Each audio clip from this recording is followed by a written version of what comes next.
আসসালামু আলাইকুম। আজকে আমরা রেখা দিয়ে ডিম দিয়ে একটি রেসিপি তৈরি করব।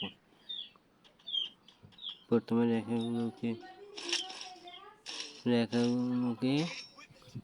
সিদ্ধ করে তারপর একটা কড়াইতে তারপর পেঁয়াজ মধ্যে দিয়ে ধুইলাম, তারপর এর মধ্যে মরিচ দিয়ে দিলাম। তারপর ভালো মতো হয়ে গেলে তার মধ্যে ডিম দিয়ে দিলাম। ডিম দেওয়ার শেষে ভালো মতো নাড়াচাড়া করে নিলাম। তারপর আর ডিম দিয়ে দিলাম, দুটো ডিম দিয়ে আমি ভাজতে আছি।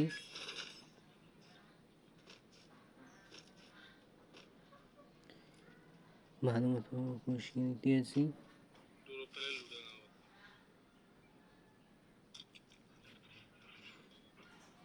তারপর নুন দিয়ে দিলাম, তারপর হলুদ দিয়ে দিলাম, তারপর মরিচ, জিরে দিয়ে দিলাম।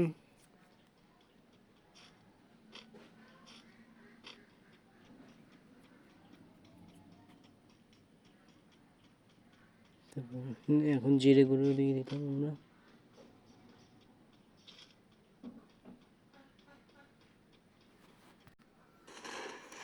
তারপরে এর মধ্যে সিদ্ধ করে রাখা আবার দিয়ে দিলাম, ভালোভাবে নাড়াচাড়া করে নিচ্ছি।